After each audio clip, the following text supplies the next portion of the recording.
प्रिय विद्यार्थियों, नमस्कार। पिछले अध्याय में हमने राजस्थान के भौतिक प्रदेशों में विभाजन हमने पढ़ा था, जिसमें हमने पढ़ा था कि राजस्थान को 4 प्रकार के भौतिक प्रदेशों में विभाजित किया गया है। पहला पश्चिमी रेतीला मैदान, दूसरा अलावरी श्रेणी और पहाड़ी प्रदेश, तीसरा पूर्व का मैदान और चौथा हाड़ौती प्रदेश। इसमें आज जो हमारा अध्याय है या टॉपिक है वह है पश्चिमी रेतीला मैदान। प्रश्न आता है, राजस्थान को भौतिक प्रदेशों में विभक्त करते हुए किसी एक भौतिक प्रदेश का विस्तार से वर्णन कीजिए।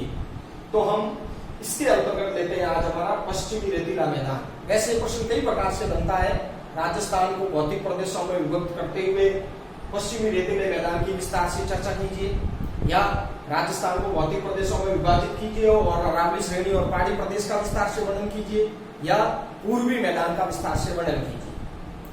तो अगर कोई भी एक पूछा जाता है तो हम कोई भी पढ़ सकते हैं। इसके अंतर्गत आज हम ले रहे हैं पश्चिमी रेतीला मैदान। इसमें हमने पूर्व में पढ़ा है कि जो राजस्थान का भौगोलिक विस्तार है यह विश्व के 2 पुराने प्राचीन भूखंडों पर स्थित है। पहला गोंडवाना लैंड और दूसरा तेथिस सागर। तो जो पश्चिमी रेतीला मैदान है यह तेथिस सागर जो पूर्व में गोंडवाना लैंड और अंगारा लैंड के मध्य में स्थित था उसी का एक भाग माना जाता है, जिसको सरस्वती और उसकी सहायक नदियों ने रेत ला करके और पश्चिमी हवाओं ने रेत ला करके बिछा करके इसको रेत से पाट दिया है। यह पश्चिमी रेतीला मैदान अरावली श्रेणी के उत्तर पश्चिम और पश्चिम में विस्तृत है। अरावली श्रेणी के पश्चिम में और उत्तर पश्चिम से दक्षिण पूर्व की ओर लगभग 640 किलोमीटर गुणा 300 किलोमीटर लंबाई और चौड़ाई में यह राजस्थान के लगभग 1,75,000 वर्ग किलोमीटर क्षेत्रफल पर फैला हुआ है, यानी राजस्थान से आधे से अधिक क्षेत्रफल पर।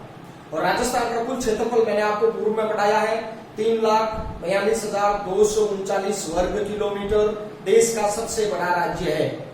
तो राजस्थान के 1,75,000 वर्ग किलोमीटर से अधिक भूमि पर पश्चिमी रेतीले मैदान का विस्तार है। अगर हम भौगोलिक विस्तार की बात के साथ साथ राजनीतिक विस्तार की बात करें तो यह राजस्थान के 13 जिलों में फैला हुआ है। श्री गंगानगर, हनुमानगढ़, बीकानेर, चूरू, नागौर, सीकर, झुंझुनू, जैसलमेर, बाड़मेर, पाली, जोधपुर, जालोर और सिरोही राजस्थान के 13 जिलों में पश्चिमी रेतीले मैदान का विस्तार है। अगर इसकी सीमांकन की बात करें तो पश्चिमी रेतीले मैदान के पश्चिम में आपके पाकिस्तान से सीमा लगती है, जिसको हम रेड क्लिफ नाम से जानते हैं। और पूर्व में मैंने पढ़ाया है कि राजस्थान के श्री गंगानगर, बीकानेर, जैसलमेर और बाड़मेर जिले पाकिस्तान की सीमा से लगते हैं। महत्वपूर्ण है इसकी पूर्वी सीमा। तो इसकी पूर्वी सीमा उत्तर से लेकर के और उदयपुर के उत्तरी सिरे तक अरावली की पहाड़ियों द्वारा निश्चित है, और उसके आगे 50 सेंटीमीटर की वर्षा रेखा और भारतीय महान जल विभाजक द्वारा सीमांकित है। अर्थात इसकी पूर्वी सीमा अंशतः प्राकृतिक है अरावली से और अंशतः जलवायु से 50 सेंटीमीटर की वर्षा रेखा और भारतीय महान जल विभाजक द्वारा सीमांकित है। यह है हमारा पश्चिम रेतीला मैदान। इस रेतीले मैदान का लगभग 60% से अधिक भाग पर रेत का फैलाव है या बालू का स्तूपों का साम्राज्य है, जो यहाँ की आर्थिक, सामाजिक और सांस्कृतिक क्रियाओं को अत्यधिक प्रभावित करता है। इस रेतीले मैदान को हमने पुनः 2 लघु भागों में विभाजित या उप विभागों में विभाजित किया जा सकता है। इसको हम कहते हैं पश्चिमी रेतीला मैदान और दूसरा भाग अर्धशुष्क मैदान या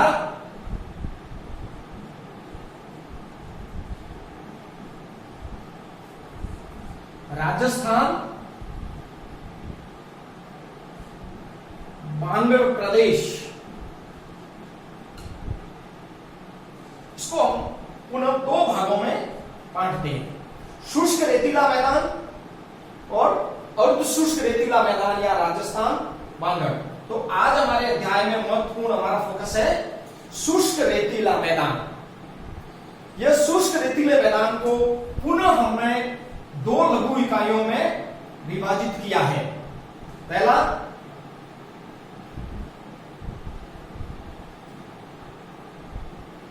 जिसे हम मरुस्थली के नाम से जानते हैं और दूसरा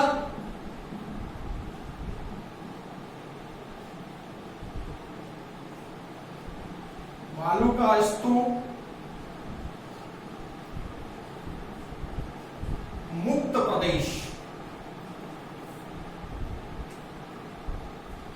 इसमें पहला है मरुस्थली।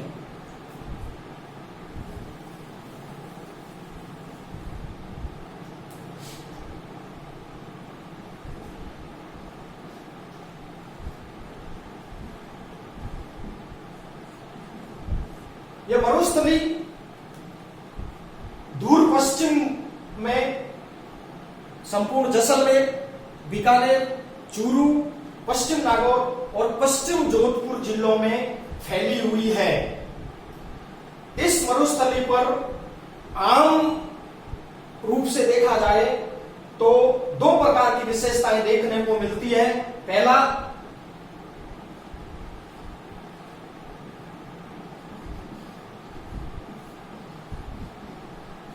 जुरासिक कालीन ऊंचे उठे हुए भाग और दूसरा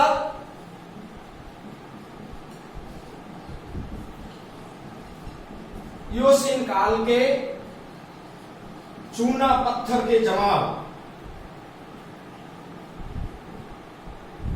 दो आम विशेषताएं यहां को इस मरुस्थली में हमें देखने को मिलती है।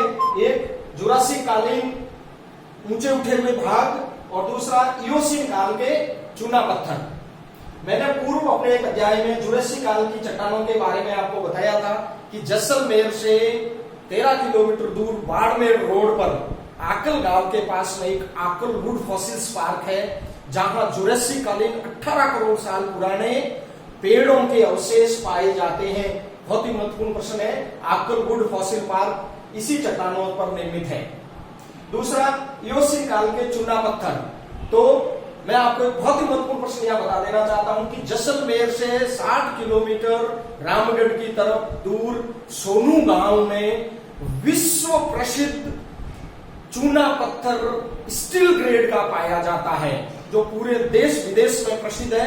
यानी कि उत्कृष्ट कोटि का स्टील ग्रेड लाइमस्टोन यहां पर पाया जाता है मरुस्थली। दूसरा नाम से प्रसिद्ध है। दूर पश्चिम में रेत का विशाल साम्राज्य फैला हुआ है, जहां की प्रमुख विशेषता है बालू का स्तूपों का विस्तार यहां पर, और इसे हम थार के मरुस्थल के नाम से भी जानते हैं। असली थार के मरुस्थल की बात करेंगे तो मरुस्थली में ही आता है। तो यहां पर बालू का स्तूप मुख्य विशेषता है। बालू का स्तूप क्या होते हैं? रेत के विशाल भंडार बालू का स्तूप कहे जाते हैं, जो रूप, आकार, वायु की दिशा और वनस्पति के आधार पर कई प्रकार, अलग अलग विद्वानों ने इसके कई प्रकार बताए हैं, लेकिन हम मुख्य रूप से यहाँ 3 प्रकारों के बारे में पढ़ेंगे। बालू का स्तूप 3 प्रकार के होते हैं। पहला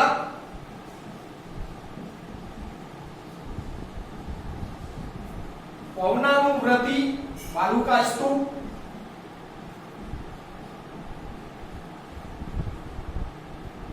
दूसरा